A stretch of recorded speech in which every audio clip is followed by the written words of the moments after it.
지금 이제 민원으로 인해서 장소를 이동해서 본문 내용을 설명해 드리도록 하겠습니다.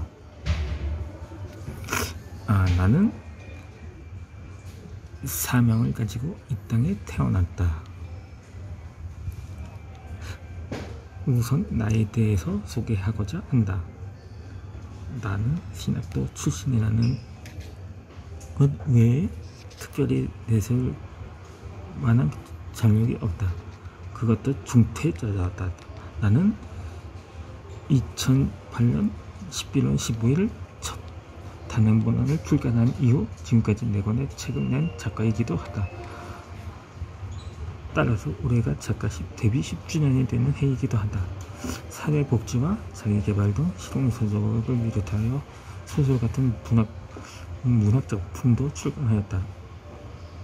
또한 등단 경력도 있었다. 그런데 당시 워낙 장애인에 대한 편견이 심했던 때였기에 내가 당선 순간에 장애가 있다는 사실을 가해자야 기재하다 장선이 취소된 아픈 과거가 있다. 그리고 오늘날에는 차마 자신이 신학도라는 말조차 꺼내기 부끄러울 정도로 사회적 물의를 일으킨 사례를 많이 접한다. 이게 지난해라고 했는데 이게 지금 이게 3년 전에 출간한 저서이기 때문에 지난해라고 표현을 했습니다. 지금은 한 4년째 되었군요. 그러니까는 2016년도 강남역 공중화장실에서 발생한 묻지마 살인 사건의 범인이 30대 신학도였다는 사실이 있었기 때문이다. 그리고 아내와 딸을 살해하고 암매장한 K 목사의 살해를 보면 결국 세상으로부터 공격받을 빌미가 충분하다고 밖에 볼 수 없는 것이다. 그런데 피해자가 기독교 안티인 위장 목사라는 사실이 드러났음에도 워낙 사건을 크게 벌인 직후에도 감당할 수가 없는 지경에 이른 셈이다. 이 사건에 대해서는 제가 이전 영상에서 관련된 설명을 드린 바 있습니다. 어찌되었든 이 사건을 계기로 오히려 더욱 기독교를 공격할 만한 빌민을 제공해 버리는 것이다. 많은 사람들이 이에 대해서 이렇게 말을 하곤 합니다. 아니, 왜 그 사람이 변하지 않았느냐?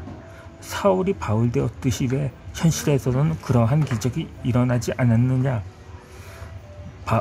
이외에도 별의별 말이 많음을 보여줍니다. 성경에 기록된 예화들은 전부 거짓이었나? 그럼에도 실제로 사람이 변화된 사례들을 접할 수 있습니다. 그런 사람들은 완악하다고 말하는데 성경의 바리새인들처럼 많은 기적과 은혜를 경험하고도 좀처럼 변하지 않기도 한다. 그래서 최근 들어 전도와 선교에 대해 금지하는 조치까지 일어나고 있는 상황에서 대책을 논의해야만 하는 상황이다. 그럴수록 문서 선교의 중요성이 대두되고 있는 것이다.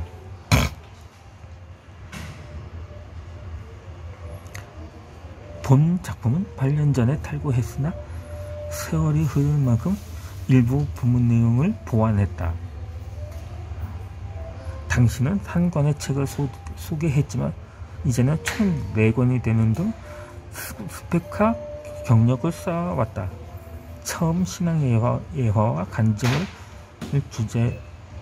주제에 두고 고민하는 동안 하나의 교훈을 얻어가기도 했다. 나의 첫 수고 작품은 만화 원고였다. 그러나 그림 솜씨가 늘지 않아 스토리로만 구성했다. 외조모님을 모시면서 장르를 결성했다. 향후 2년 동안 외조모님과 나는 같은 방을 사용했었는데 이따금씩 옛날 이야기를 들려주시곤 했다. 외조모님이 들려주신 이야기를 들을 때면 사연으로 책으로 날릴 것만 같았다.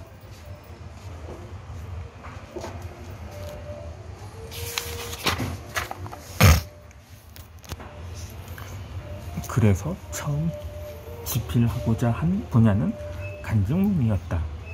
그런데 신학을 하면서 성경에 관한 이야기를 쓰고 싶었다. 나는 초등학교 때부터 작가가 꿈이었고 실천에 들어갔다. 그런데 나는 너무 젊은 나이에 꿈을 이루는 것은 원치 않았다. 그래서 학교를 중퇴하고도 구직 활동을 하기도 했고 학원을 수료하기도 하는 등 경륜을 쌓아갔다.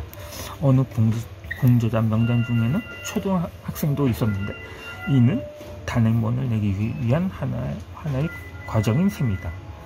문서 선교를 통해 복음의 빛이 문우리를 밝게 비출 수 있기를 바란다.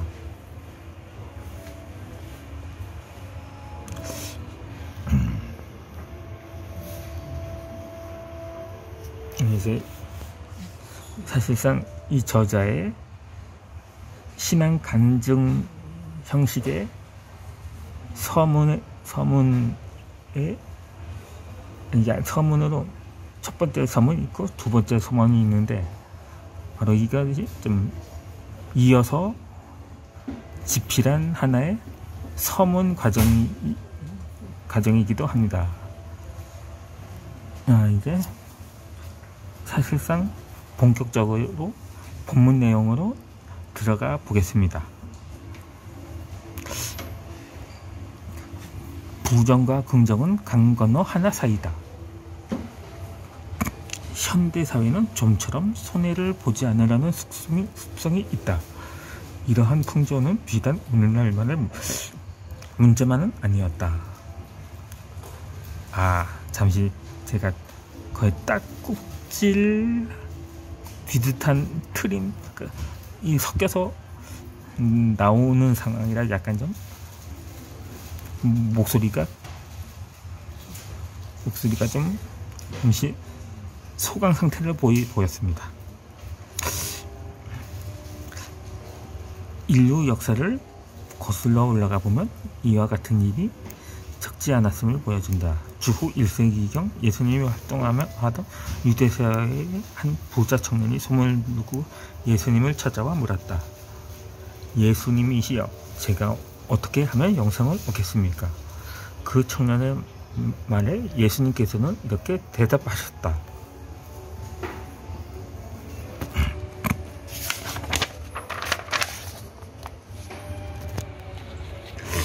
전 재산을 이웃에 분배하고 나를 따르라. 이에 부자 청년은 낙심한 채 되돌아갔다. 이와 대조적인 행보를 보였던 성경 인물이 있다. 바로 요나단이다. 그는 손해를 보지 않으려는 부왕 사울과 달리 진정한 우정을 위해 자신을 희생할 인물이었다. 사실은 사울도 왕이 되기 전에는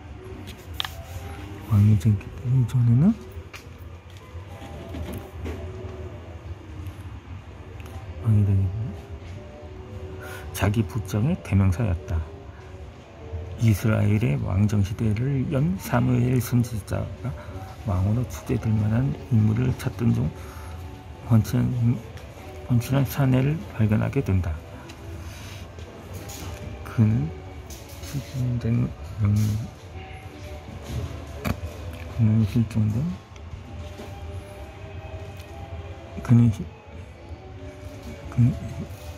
순순의 양을 찾아내고 있던 사울이었다.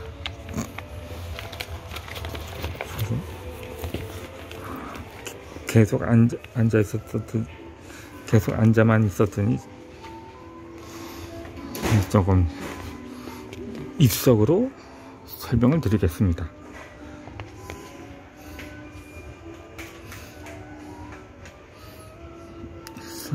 사울의 군대와 그렇게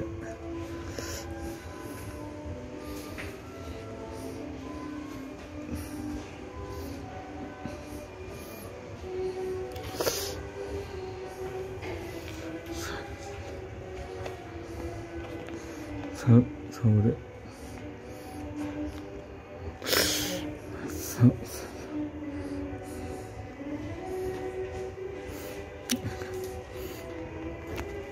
그런데 그는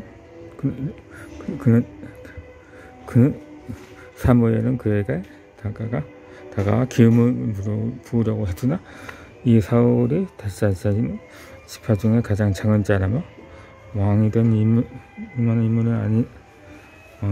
아니라고 힘든 만한 인물 아니라고 힘든 만한 인물이 되지 못한다고 말했다. 그러자 사무엘은 그의 겸손을 높이 평가하여 왕으로의 자격을 인정했다. 그런데 그는 왕으로 추대는 후 차츰 것에 익숙해지기 시작했다. 그러나 마음이 결국 시기심으로 발전해서 적군을 물리고 들어오는 과정에서 그의 속내가 드러나게 된다. 이전에 한 대적을 물리친 공로로 왕의 군대에 편입되었는데 그가 바로 다윗이었다. 그렇게 서울의 군대와 다윗의 군대가 함께 전쟁했다. 크게 승리하고 돌아온 과정에서 생긴 과정에서 생긴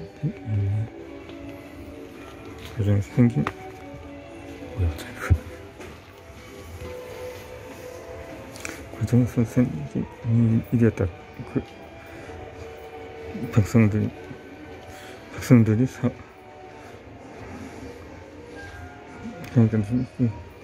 만만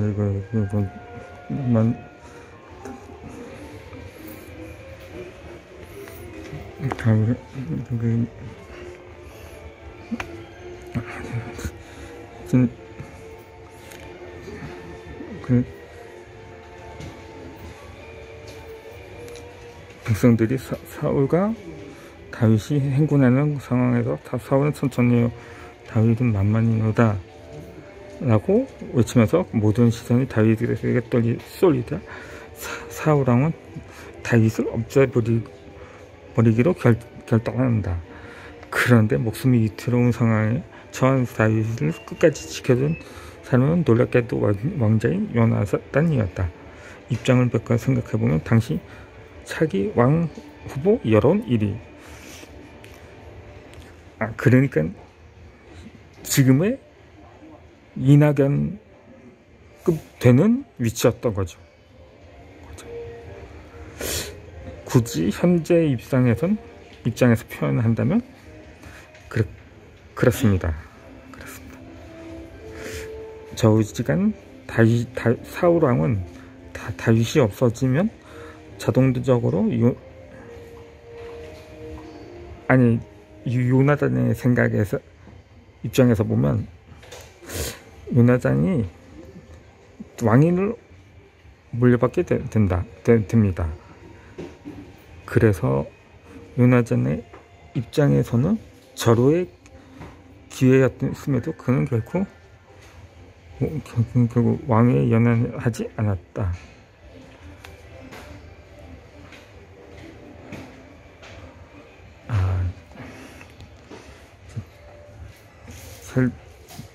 본 내용이 조금 더 남았는데 다음 영상에서 이어서 설명해 드리도록 하겠습니다.